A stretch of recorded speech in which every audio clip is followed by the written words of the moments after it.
Good day, everyone, and welcome to another edition of the Snapchat. Today, I'm joined by, once again, none other than Cozy Snap. Cozy, my friend, why did you choose to wear a hat today and not let your amazing hair just kind of flow in what is a beautiful studio? Man, I've been traveling all over. I went to New York to visit some family, then to Austin, Texas. So I got a little bit of an airplane cold, and I've been bedridden for a few days. So I got the hat on to help mask the death that's hiding behind the shell right now. But holding myself together, man. Just excited. Couldn't miss the Snapchat. We haven't missed, but we haven't had like a normal one for a while. So I had to put myself together. Well, you know what? Even at your worst, Cozy, you still look like an absolute stud muffin. So I'm glad that you're here. And my friends, on Cozy's channel, we talked about a couple absolute banger topics, including our top 10 cards of May 2023. Cozy, I love doing top 10s with you because it's so stressful. Like, people put a lot of weight on like what we pick, and for us it's so hard to choose. But it was a great segment that we had so much fun doing. We talked about the decks that counter the meta, so if you're interested in that, Cozy's video will definitely help you there. And we talked about our Living Tribunal early impressions. This card's gonna be coming out, I mean, basically tonight at the time you're going to be watching this. So it's going to have a high impact on the meta. Perhaps not as high as High Evolutionary, but I do think it's going to be a very interesting surprise card. Cozy, here we're going to be talking about the high Evo decks that we like the best. We're going to be talking about deck building design versus data, which I think is a really fascinating discussion. The one I'm most looking forward to talking with you today, and also the most impactful over-the-air updates over the last month. Cozy, let's get started with the best High Evolutionary decks. Now, High Evolutionary has clearly had an immense impact on the meta, and what I'm looking for you to give me is, a couple of your favorite decks that you feel have been really performing well for you, that give you a lot of confidence, and perhaps can help our audience squeeze out a couple ranks in the last week of the season. Yeah, so I've done an immense amount of tests. Because I've been sick, I've been able to play a lot of the game, and came at the perfect time. So a lot of high Evo play. I've kind of mixed them into a ton. At the moment, I haven't been able to play him in like other archetypes as much as I've wanted to. I've wanted to try to squeeze him with like 1 or 2 cards into more. But I think it was last time we talked, the one that I was really excited to try to see if he worked in was Jane Jaw. And that's the first deck that I want to talk about today. Because, I think the first day he came out, I mentioned this deck, and now I'm actually starting to see it get played across a wide variety of creators and people, and seeing it out there, even in tournament play by some well-respected Snap players. Jane Jaw was one of our underrated decks maybe 4 episodes back that had tremendous stats for being an RNG deck.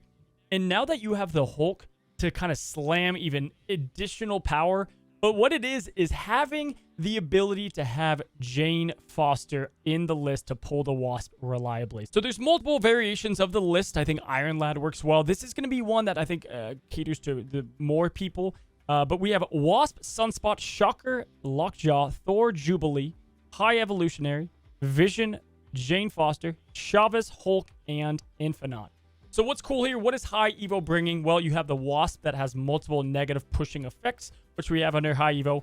Shocker, which is awesome to get that little bit of it's like a ramp card, right? Like you can, if you don't get one of your other cards, you throw in Shocker into Lockjaw. Maybe it discounts your Vision. Maybe your Jane Foster. You get that automatically. And then, of course, you have the Hulk, which is going to be your power bomb. Now, I've seen Dracula in these lists as he often finds himself in. But we have Chavez to push down your initial draw. But one thing that people don't know about this list, Alex, is once Thor shuffles in his hammer, Chavez can be pulled at any point from that point because it does shuffle it, right? Not directly from the deck, but it can show up from Lockjaw. So really, Chavez's like initial purpose in the deck is just to give you better odds to have your initial kind of opening hand.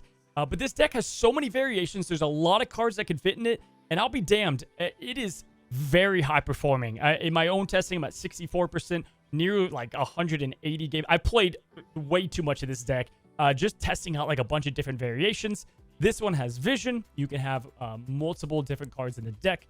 Doom and Odin, Doom and Iron Lad. Dude, it's fun. This is definitely a really high performing High Evo deck.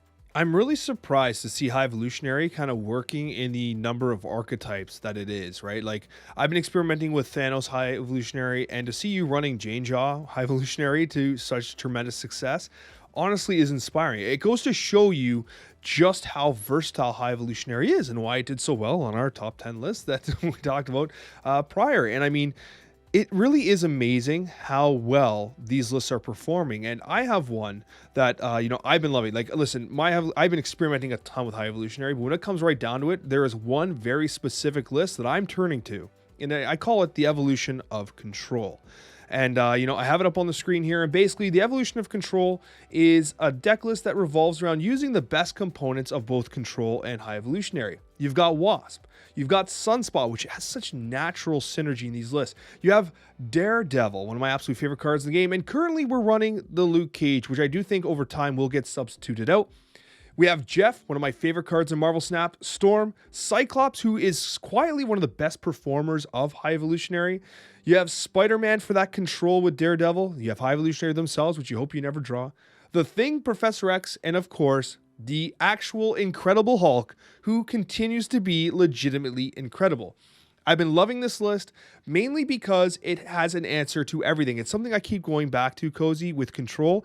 I feel like there's never a game where I'm just out of it. I feel like I always have an answer. I feel like I always have a chance.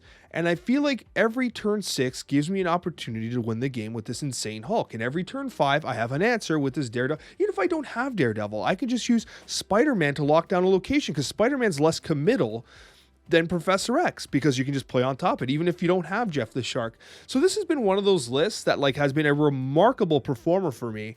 And it just really marries the best of two archetypes. And again, I think it's what High Evolutionary is doing really well right now. Like, you get a deck that works, you add the very high kind of performing elements of High Evolutionary, and just hope you don't draw the damn 4/4. Yeah, man, it's so cool that Control and High Evo work so well, and I think it kind of rides on the backbone of Hulk winning a location and Cyclops doing well with Storm. I run something very similar. I think I have Nebula in the build, Doctor Doom, kind of to capitalize on those closed off locations. But what I like about the list too, Alex, is it protects you from either mirror matches or the other top decks without High Evo that are control based as well. Getting Pro X'd and being like, that's okay, I've got my Jeff the Shark to help me out, is super vital. And I'll be surprised. Misty Knight, man. I'll be honest. Misty Knight, when someone Pro X's you and you're like, well, I'm screwed, but you only have a couple cards on the board, you're like, man, this Misty Knight can kind of feed over some power quickly over to that card. I like the Daredevil. I use them in all my decks. I find that this deck, you can't... it's always nice having it to see what the opponent's going to do. And you don't even have to have them because of all the other great synergy the deck has. But that's what's so cool. There's a lot of variation. So Control, High Evo, kind of like a natural marriage there of the cards. And definitely, I'm glad that you brought that one up. From my other deck, I've got what I like to call the Mean Green Machine. Now, this list comes from my top tier High Evo decks by both data and design. The Mean Green Machine is exactly what you think. It's the Hulk, Doctor Doom, Abomination, and Enchantress. All green cards, all with immense power. And there's nothing that stands out wildly with the deck. I would say the only thing that kind of stands out to me is that in fact has a lot of High Evo cards. We thought that he would be better plugged into other archetypes. This is kind of a fully committed High Evo deck.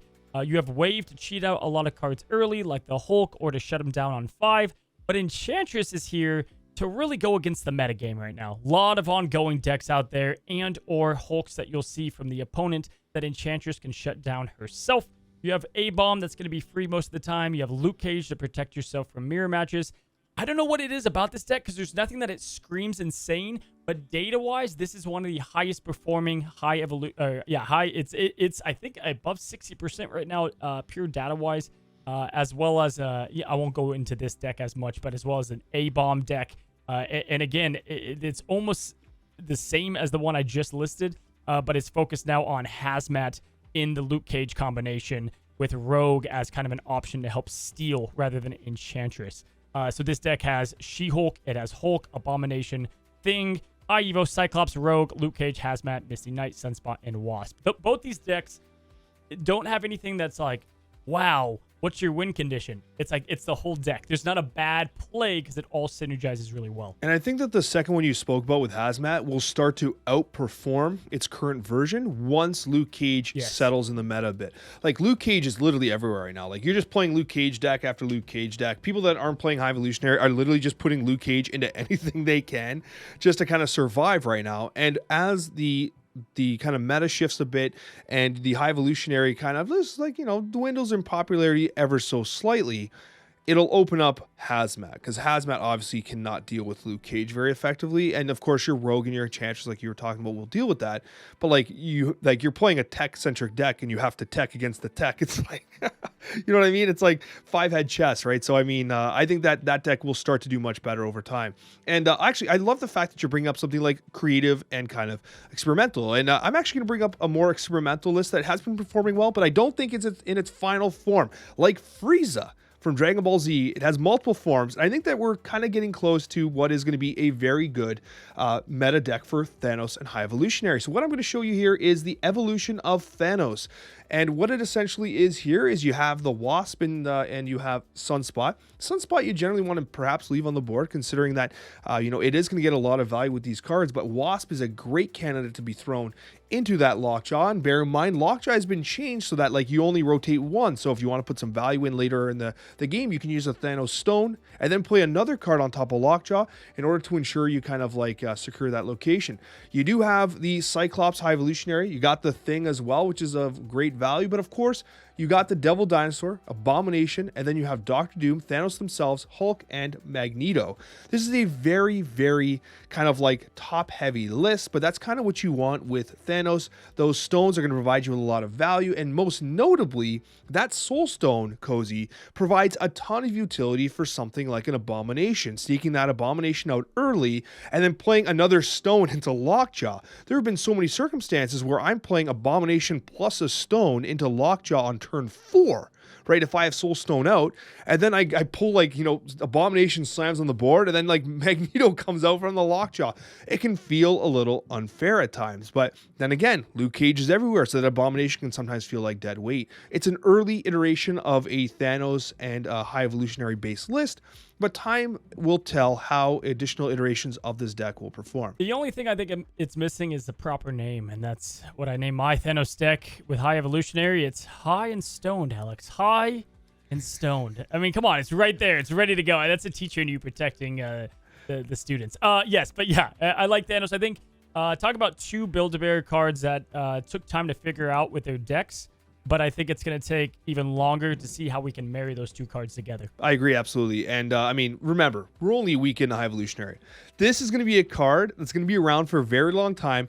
It's a very good card. I mean, actually, High Evolutionary itself, kind of poo-poo. But what it does for the other cards is incredible. And so, I mean, we're only on the outset. We're only on the outset of High Evolutionary, guys. And if you spent your tokens on it, I think you should be happy. I think you got your money's worth.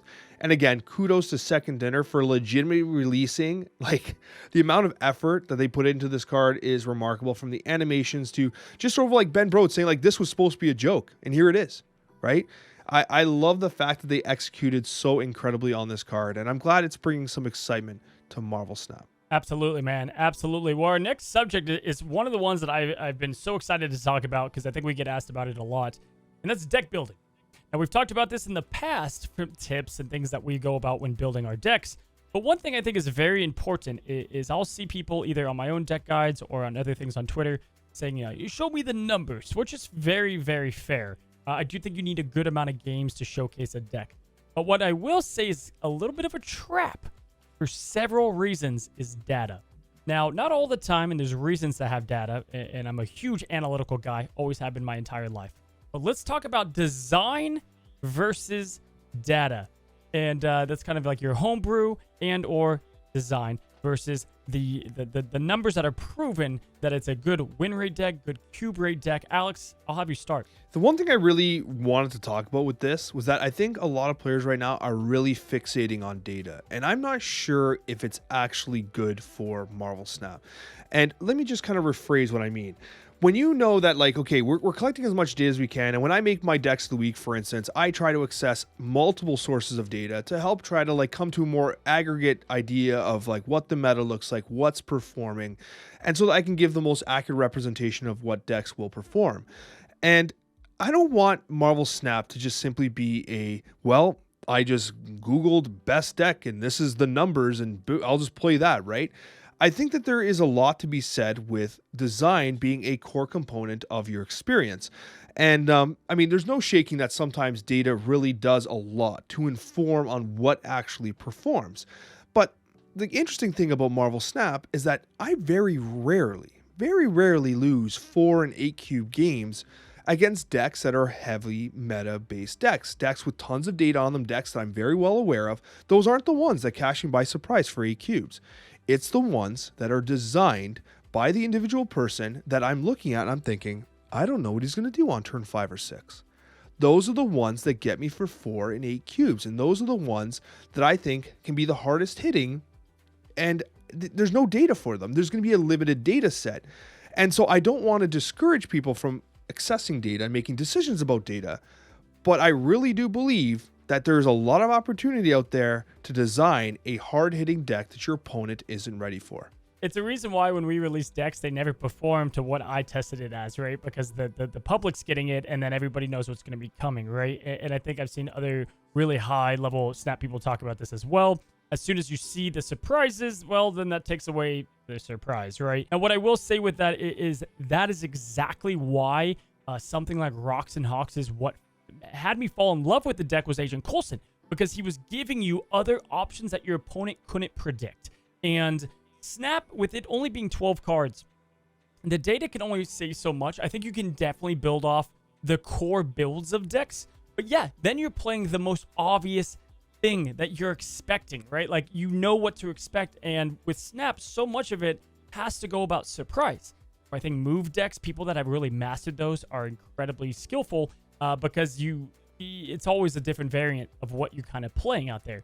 Now, this is going to be the most important, Alex, to learn right now, because we're about to be entering Conquest, and Conquest is going to be all about repetitive play in battle mode and what decks are going to do the best in battle mode, and it's going to be the ones that are unpredictable, right? And so one thing I do want to kind of mention when I do look at data, and the most important data that I look at when looking at my typical ladder experience is let's take Untapped GG. I think that's right now the most the most sought out website for data.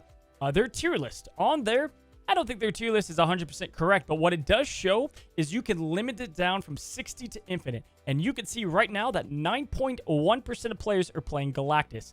Well, great. That's going to help me out. If I'm at level 80 or rank 80, I know I probably should put a couple more Galactus counters than usual. Maybe if my discard deck typically has Storm, I go Cosmo to prevent some Galactus play. That's where I think data is very vital. Not so much on win rate, cube rate, play this deck linear. I think it's worse than better, if anything. I agree 100%, Cozy. I'm so glad you said that. Like, it actually, like, you just lit the fire in me because you nailed it, okay? I think we're misusing the data. And I think what's happening is that a lot of people are saying, okay, I'm going to sort by win rate. And they just like, and that's that, they just copy paste and go. And then what they do is they get frustrated because, like, well, I just played 4 games of this deck list and I lost all 4. I'm mad now. You know, someone's lying to me somewhere, and it's like, no, that's not what it is, right? Like, there's nuance to the deck that the numbers don't show, and that's why, like for instance, in your guides, the turn by turns are so valuable. The gameplay examples in my stuff is so valuable because it helps to show the nuance of piloting a list that someone else designed. Like, I know that when I play a list, like if I see, if I see one of your decks in one of your videos, right, which I watch all of them because they're amazing, and I try your deck, I'm basically writing off for the first 20 games.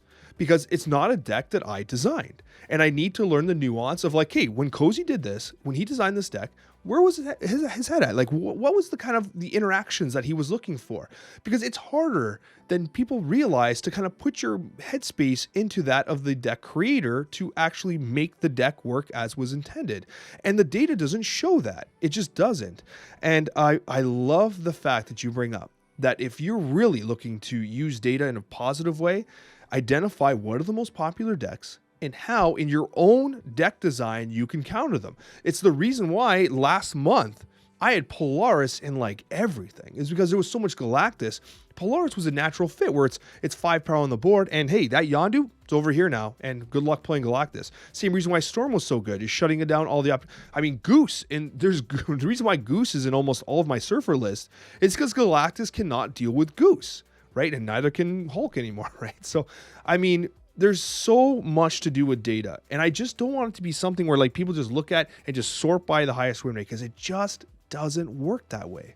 You know, I think we have a lot of great creators, but I think what we just said is to that point. If someone's only playing an Infinite, they don't realize that there's a 10% appearance rate on Galactus, and it's only 6%, 5% in Infinite, so they don't need to worry about it as much, right? When I make my videos, and I know a lot of the creators do this, they look at what is the general public playing, and that's what's important to have in these lists. And you hit the nail on the head. I haven't said that in a while. That essentially you got to know how to play that version of the deck, and why Surprise is so important. Surprise Ultron, which was like 3 months ago at this point, did so solid because it hit itself as a Shuri deck. I was playing off the emotions of players rather than just playing statistically what would have been the better cards to have in the deck. And sometimes that's most important. Again, I told you I met up with Dexter and Molt. We were all together, and I think those guys do it really well too, where it's like you see a most common deck, discard and hobgoblins thrown in there, or whatever you may have it.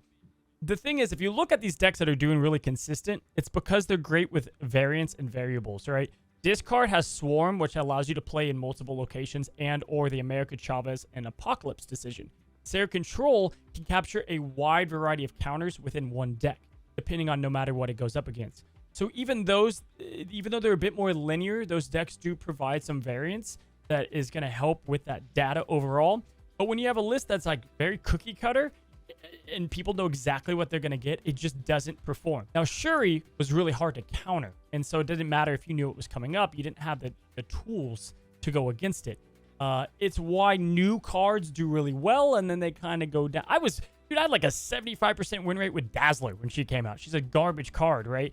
But because people didn't expect her, they had that initial surprise right when you got the card. And so I think the biggest thing that I can offer people, whether it's my own videos that you watch, or if you grab them from online, or you see a tweet about it, you play the game enough, if you care enough to be watching videos or looking at these graphics, take a couple cards out and put ones in that you prefer. Alex loves Jeff. Throw Jeff in a couple things with Pro X, or Daredevil, whatever that might be. Take Sarah Surfer and have a control spin on it. That's what's going to do the best, because it's the style of play you enjoy with a deck that's kind of proven shell-wise statistically to do well. And something I just want to mention here is that like something that like really kind of resonates with me is the concern that we want the data. Like we want to know what's performing, because we want to perform well. We want to get to infinite. We want to unlock the card back at 60. We want the free gold at 90. There's all these incentives to rank, right? But at the same time, one of the things, the most impactful thing in Marvel Snap, the thing that I think really impacts the enjoyment for most people, is the overall state of the meta. So the reason why I bring this up is because I have this concern that if data is all that we care about, and we are so data driven that that's all that we're kind of reading into, is really, if you sort by win rate, there's always going to be one deck at the top. And if you're just going to be playing that one deck, then you're unlikely to have a healthy meta. So I know that there was an argument on Twitter a little while ago. The idea of like, should Marvel Snap and Second Dinner be giving official data on card win rates and stuff like that? And I lean towards no. I don't think they should, because I think that having kind of some mystery around cards is important, because if we know that like, hey, if you play Dazzler, you're going to win 70% of the time, that everyone's just going to play Dazzler and this game sucks. I think that having some mystery around the highest performers gives people an opportunity to be more creative with design. And like, I don't know about you, Cozy, but sometimes like I get comments where people are like, don't show me a brew. Show me just show me data. Show me the stat. Like, what is the top performing deck? I do not care about creativity. I do not care. And I don't like that. I love the idea that I put my own personal spin on decks, and I actually think my personal spin outperforms many of the data-driven ones, because it works for me. It's a style that I like, and let's not forget about it. I know I'm talking about a million things at once here, but we also experience pocket metas where like I play against the same 25 people every night, I feel like, and those 25 people, like there's like a mini pocket meta, and like at different ranks you have different pocket metas, and like different hours and different regions, and like your experience is going to be different. And I don't want to take the design out of a game that fundamentally is most fun when you're deck building. Yeah, going to what you said about data, I think like take the Black Bolt stature. They're still doing fine with the nerf they had. I like what they're doing. They've got the numbers. We don't. We can see a rough estimate. I can sort by top performing decks. I can see that the good stats deck was doing well. But what happens is there's people like Lammy, myself, plenty of players. Not even to compare our season at another level. But I can name many more players that don't play the top deck once it's the top deck. They're done playing it, and their sole mission, Alex, you're the same, mini creators, is how do you counter this deck? And so when you have a good month and there's been nothing that can contest that deck reliably, then that's when it needs the nerf, right? Which is what happened to kind of Black Bolt and stature. And so that's the data I think is important to look at as like a whole. How's that deck performing against everything else? But I agree. I do not think people need the stats here. We have already access to more stats that can be misleading completely. And I think this is such a fun discussion, because if I wasn't a content creator, the snap player that I am and was before I was a content creator was a homebrew deck. Always homebrew, always homebrew. And that's why when you go back to the tournament that I was in months ago, I was playing against Thanos at his peak, one of the most oppressive decks in Marvel Snap, and I cleaned up some of the best players in the world. I had no reason to beat these guys other than I had a homebrew, which was Rocks and Hawks before Rocks and Hawks was big. And so, like, that is what I attribute. They could kick my tail probably 5 times out of 10, or 9 times out of 10, whatever you want to say. But homebrews have that potential. Jeff Hooglin brought a homebrew to that, and I think he got it second, right? And it was the Bounce Disrupt deck that no one saw, and I got cleaned up by that thing.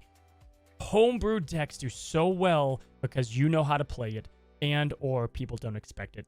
Love the discussion. Really good subject here. And now we're going to be discussing the impactful over-the-air updates that occurred during the trial month of May. This was a remarkable time to be a Marvel Snap player, because even as a content creator, Cozy, how exciting was it to have patches on Tuesdays, new cards coming out, OTAs on Thursdays? It was incredible. And we're going to be talking about some of the most impactful changes that occurred, because even some minor OTA changes of power honestly had remarkable impacts on the meta. So Cozy, I'm going to ask you, you got one on the screen right now, which is absolutely wild. So why don't you lead us in with Lizard, who is one of the major changes in the OTA updates? Yeah, so I've got 3 that I think made the biggest splash and changes. And overall, I said it in one of my videos, but I said essentially loved the OTAs, thought they were great.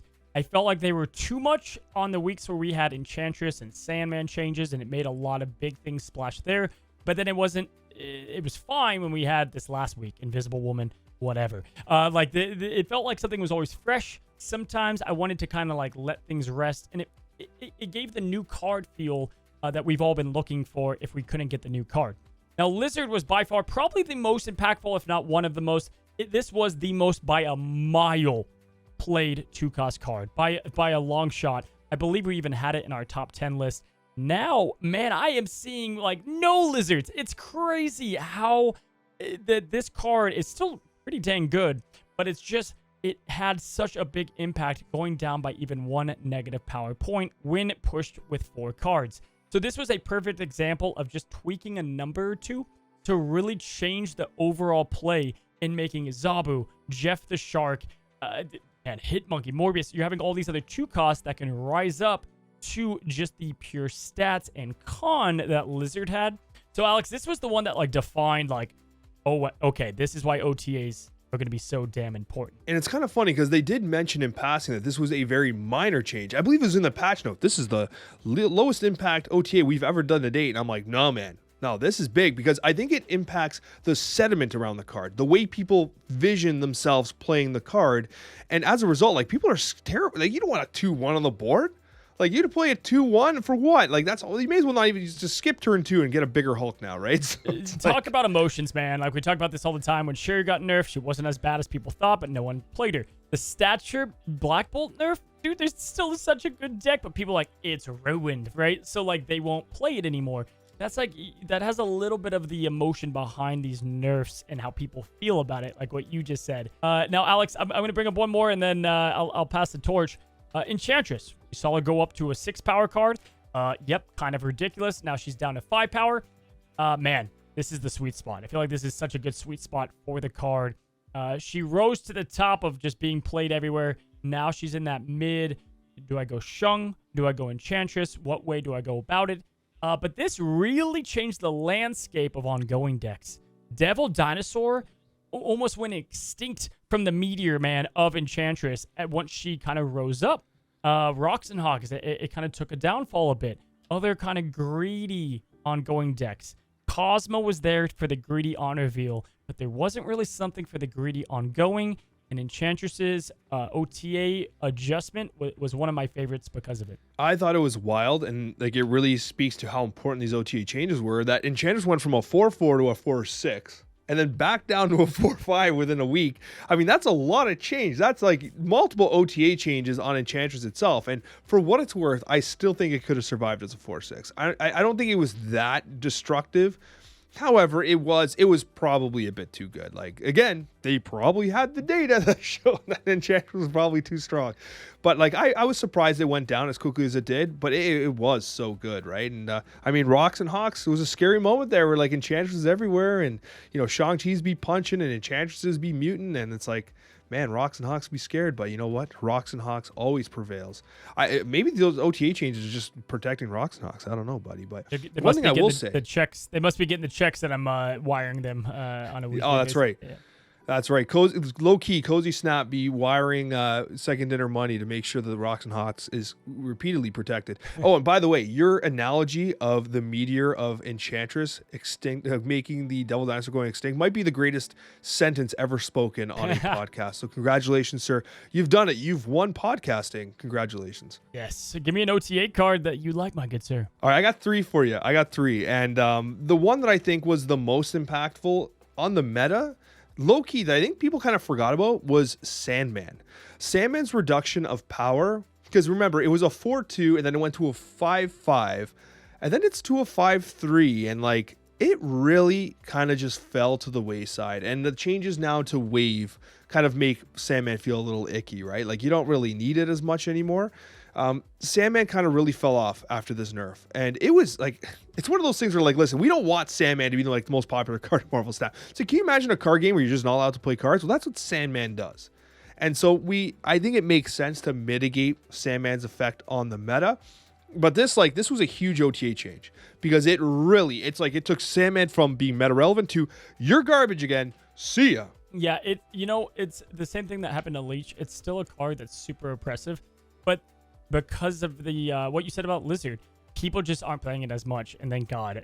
Sandman still beats the decks that it was going to beat, but because it's not this like over Titan that was just beating like even more decks than it should have, that's where the problems were lying. And so Sandman, if you enjoy the gameplay, you still have a good deck, but not everyone's playing it because it's not clear cut. 5-5 seems hilarious. It's not as crazy as like the 4-4 Mr. Negative back in the day, but it definitely was like probably a little bit over the top with the ramp capabilities that it does have.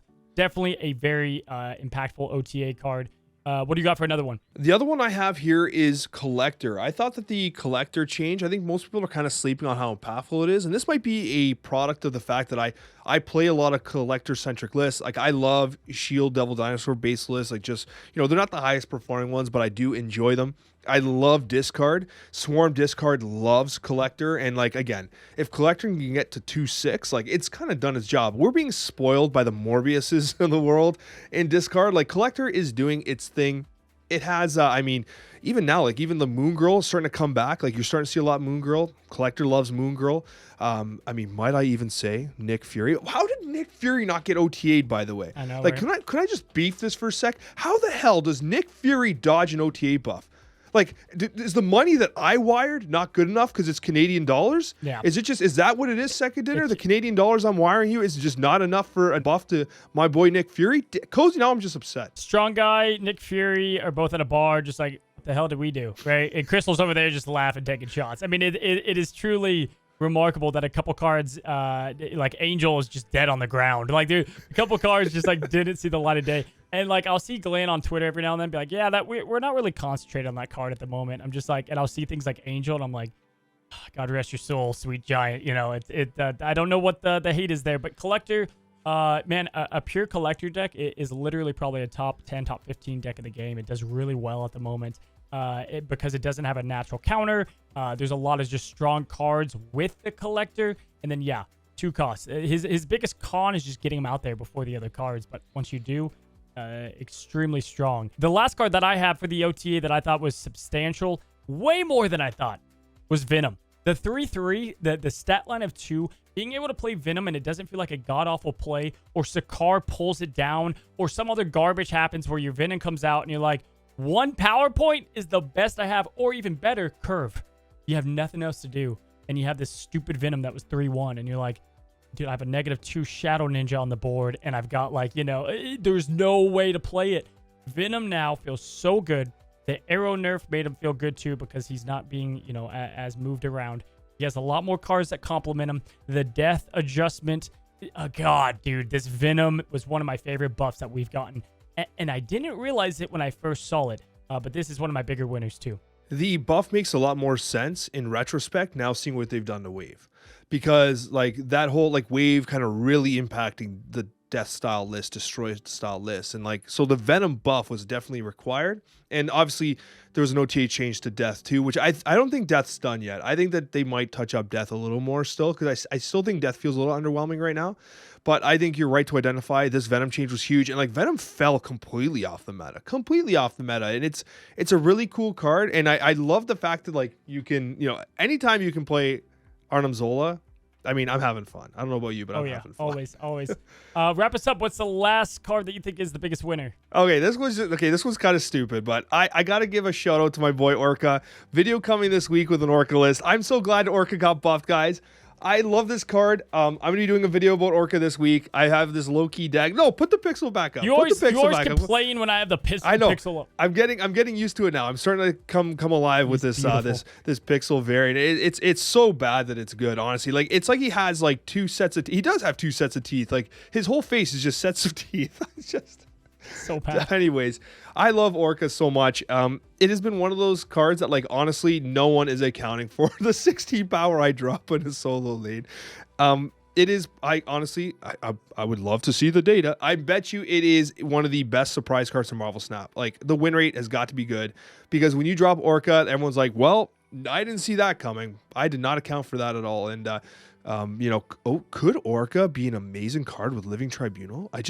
This is a synergy that I've not. Could you potentially ramp into Orca Living Tribunal? By golly, Cozy, I think we've broke the meta, and that's where we're going to end it today. Orca is legit. Orca, #1 card in Marvel Snap. You heard it here first on the Marvel Snapchat with Cozy Snap and Alexander Coccia. Cozy, thank you so much for joining us today. Yeah, man, always good. Can't wait. This was our 30th episode, 30 weeks we've never missed, dude. God, what a blessing. What an awesome time to be alive. What an awesome time to be alive. Me, a Marvel Snap player. Am I right, Alex? And appreciate you as always, guys. Man, we'll see you guys on the next one. We have a big week next week. One of the more exciting ones with the Season Pass preview and new season up ahead. Absolutely, guys. And we'll see you on that next Marvel Snap episode.